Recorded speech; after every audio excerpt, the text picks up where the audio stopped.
Well, hello there everyone, my name is Amy, this is The Opinionated Woman, and welcome to Crafty Reads, the series where I craft something and we talk about the last 5 books that I've read. Today we have guests. Behind the camera is Abby, the grey cat, and to this side, I don't know if you can see them, we have Hugo and Leela. Do you want to say anything? No? Okay. They might be moving around because I'm on the floor and they like that, so yeah, just ignore them or enjoy them. They are beautiful. Do you want to come up and say hi? There's Leela. Oh, Leela, don't look at the camera. Here are my babies. Okay, so the last guys, the last Crafty Reads, we left off with me finishing that off. Now all I have to do now is add some gold bits to it, and I'll tell you about it afterwards. When it comes to reading, we ended off in the first week of Pride Month, so every single book in this wrap up is going to be queer as hell. So if you're not here for that kind of thing, what are you doing on my channel? Like, go away. Like, we don't need you here. But anyway, if you are interested to see what I thought about all these queer books, then let's get into it. The first book I picked up was a reread, and that is Queer, A Graphic History by Meg John Barker and Julia Shield. This is a non-binary writer-illustrator duo, and this book goes into, as it says, queer history, and it goes into queer theory, queer activism. It's just because it's pictures, don't think that this is an easy read. It's not. It's a really informative read and a really good introduction into queer theory and all things to do with looking at life in a little bit more of a queer lens. And I found it so interesting and informative the first time. I was like, no, I have to read this again so that I can try to take it in, because it really is complex, but it's in a way that's making you feel like, it makes you feel clever, you know? Here you go. So they introduce you to different people that had a part in, queer activism and queer theory throughout the years. They tell you about different theories, how feminism interacts with it, how race interacts with it, how we need to consider intersectionality when we're talking about the queer experience and how important that is. I just thought it's fucking fantastically done. And if you want to get a little bit more into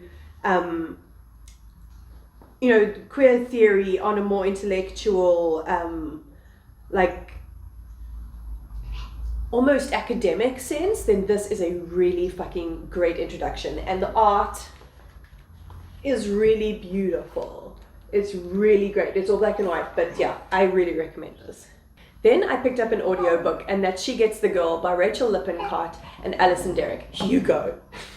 He's rolling upside down like a freak because I'm on the floor. No, boy. We're talking about gay books. Leela, you're in my shop, bitch. Okay. She Gets the Girl. If you have been anywhere near TikTok, Leela, can you get out of the shop, my love? Come sit here. Come sit here. Or there. Sit. Okay, cool. If you've been on TikTok at all, especially on Book Talk, you will see everybody talking about She Gets the Girl. These dogs are being so chaotic. It's written by a wife duo. They're actually pregnant with their first baby right now, and each of the partners write one of the different characters in the book, and it gives each character's voice like a very particular, unique feel. So this book follows Alex and Molly. Alex has just started university. She's from a very poor background. Her mother's an alcoholic. She doesn't have a dad. And she's very much like working her way through college, like trying to make her dreams happen, you know? And Molly is from a much more privileged and sheltered background, but she's really wanting to use college as a way to branch out and make friends and really express herself in the way that she was too shy to at school. And maybe even fall in love for the first time, because while she knows that she's queer, she has no game. like zero game, and I can feel it, I can really feel it. So Molly and Alex meet around this girl called Cora, who Molly went to college. No, she went to school with her, and she has been hopelessly in love with this girl for years and never been able to like really make any kind of moves, even though they have a lot in common. So Alex has this girlfriend that she's trying to show that she can be committed to. So she's like, okay, I'm going to make myself a project. I'm going to help Molly get Cora, to help her get the girl. So she starts like making up on the spot this 5-step program on how she's going to manage to, ask out Cora and get her to be her girlfriend. And while they're going through these different steps, we get a lot of contact between Alex and Molly, and they're so very different, but they work so well together because obviously the way that these books go, feelings start to get developed as they start to get closer and start to get to know each other a little bit better, and it's got all the queer sapphic pining. Oh my god. I don't have any love life right now, so listening to this, I was just like, like a teenager. But I just thought it was so well written, and the characters were so relatable and so frustrating at times. There are times where you're just like, just talk to each other, oh my god. But in the best way. And the way it ended, I fucking loved it. And now I really want to go roller skating. I'm actually organizing with friends of mine to go roller skating because I want to go and I want to find me a cute queer to help me roller skate. That's the dream. But yeah, I really recommend She Gets the Girl. I think it's hyped on TikTok for a reason. And then the second book, that audiobook was part of a romance reading vlog, and the second book that was part of that was, oh yeah, You Made a Fool of Death with a Beauty by Akweke fucking Emezi. Akweke Emezi is boss. Oh my god, they're so incredible. And this is their first foray into romance, and I was just like, okay, give it to me, baby. Because their writing is so incredible. I read Pet for last Pride, I read Freshwater last year, and then I've been saving this one for this Pride because I was like, oh my god, yes. And my aunt put aside a proof copy for me, and I was absolutely ecstatic. She didn't even ask, she was just like, I'm going to put aside one of these for you. I was like, so I was super excited to get to pick it up. So this book follows Faye, who is a widow. She got widowed very young in a car accident that she was also in, but her husband didn't make it. And it's been a long time since Faye's dated. And she goes to a party and she starts to, realize that she's, might be ready to open up. And she meets a couple of different people, and then she specifically meets this guy called Nazir, who she just says she wants to keep platonic things with, move things very slowly. And he invites her to, which island? Did they say which specific? An island in the Caribbean, where his father lives and where he is from, so that she can do an art showing because she's an artist. So we get this backdrop of this tropical island and this gorgeous mansion, like up in the hills, like away from everyone, with an infinity pool and art everywhere and grounds, and the atmosphere is just, it's like palpable. It's so good, and it makes you want to go on a tropical holiday so bad. Like, I wish they weren't so homophobic in some of those places, but yeah, so we get this, and okay, but the romance doesn't go the way that I anticipated it at all. And I wasn't spoiled to how the romance was going to go in this book, so I'm not going to spoil it for you. Just know that if you like Akweke Emezi's writing and you like a little bit of romance, fuck yeah. And oh my god, can they write a steamy sex scene, like really steamy. And it's got bi-rep from two main characters are bisexual, and I've been reading quite a lot of bisexual rep recently, and it's so great for me to see, because like biphobia really makes me angry, especially when I see it from other lesbians. I'm like, you guys are really fucking bringing the community down, So yeah, this one is a read that I really recommend. Then I read Tipping the Velvet by Sarah Waters, and if any of you know, Sarah Waters is like the mommy of historical queer fiction, and oh my god, I've been wanting to read all of her books, and now I have one left and I'm reading it right now. But Tipping the Velvet, which is an innuendo for cunnilingus, I only found out quite recently. Tipping the Velvet follows Nancy Astley. She's an oyster girl in Whitstable. She like lives with her family. She doesn't have that much of an exciting life, and she goes to the music hall in Canterbury one day, and she sees this performer called Kitty, who is performing in drag as a man, and she is utterly taken by her. She's like completely in love with this woman, and she ends up going to London with Kitty and performing with her as a double act in drag together. And I mean, they bind their chests, they pack, they use like gloves and stuff to pack the front of their trousers, which is really interesting because this is set in the 1800s, like really late 1800s.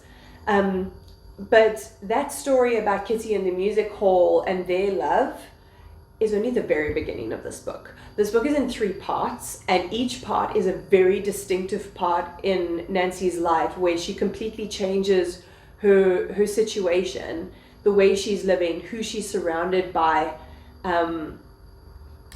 how she's physically expressing herself. It really looks at like gender bending and the experience of women that were queer and living in this society which is so against them. But yeah, like all Sarah Waters, it was absolutely incredible. The writing is so amazing, and for historical fiction, you know, you'd expect maybe they would get a little bit like it would be harder to get through, but nah, I was reading this, I was paging through it so fast. I absolutely loved every second of it. And finally, I read, oh yeah buddy, Detransition Baby by Tori fucking Peters. Can you tell I've been excited about these books? I've wanted to read Detransition Baby for so long, and I got my hands on a hardback with a bookmark in it, like a bookmark from the previous owner. Love that shit. I love that. So now it's in my bookmarks tin. Yes, I have a bookmarks tin. So Detransition Baby is an own voices, so it's got a trans woman as the author. And it follows Reese, who's a trans woman who's always wanted to become a mother. And in the past, Reese had been dating Amy, who is another trans woman. And something bad happens. Amy gets attacked in the street, and she decides to detransition and become Ames. So Reese and Ames haven't had very much contact at all, when one day, which is where our story starts out, Ames gets hold of Reese and has a proposition for her. Does she want to co-parent with the woman that Ames has mistakenly got pregnant because he thought he was sterile from all the estrogen? So that follows on. I thought it was going to really focus around like after the baby was born and the co-parenting situation, but it's not that at all. It's a very nuanced leading up to this situation. This is only like maybe 10 weeks into conception.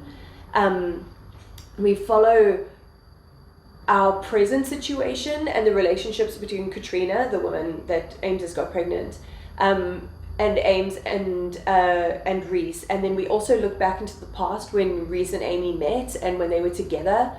And it really maps out like the traumas that these characters have gone through, and the destructive behaviors that they've adopted because of how hard it can be to be trans in the world sometimes. And I think while we do need to celebrate trans joy a lot, I think stories like this that really gets into some very nuanced thoughts about the trans experience and how the trans experience is not a monolith, like it's not all the same. I think as cis people, it's really important to take in as much content about trans people across the spectrum as possible so that we can be better allies. And I feel like this kind of book is perfect for that. And it's just so well written. You will be screaming at the book at some points, being like, what are you doing? But they're flawed, real human beings, and they make stupid mistakes, which we all do.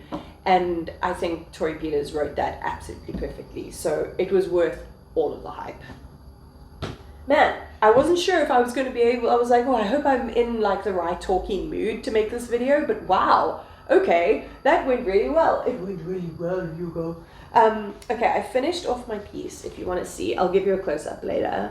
I added in the tree in gold and the branches looking like hands that are like hugging, because this piece is about how my mom makes me feel, because she came to visit when I started making this piece, and it's very much because it's wrapped in tissue paper around the outsides. It's got this golden tree wrapping around you and this warm glowing feeling from the inside, because that is how she makes me feel. She makes me feel warm and glowing from the inside, and like I'm being taken care of and cared for, and I feel very safe.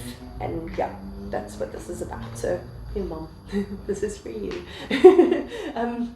Yeah, so I hope you guys really enjoyed that crafty reads. If you did, like, comment, subscribe, all of that fun stuff, and I'll check you next time.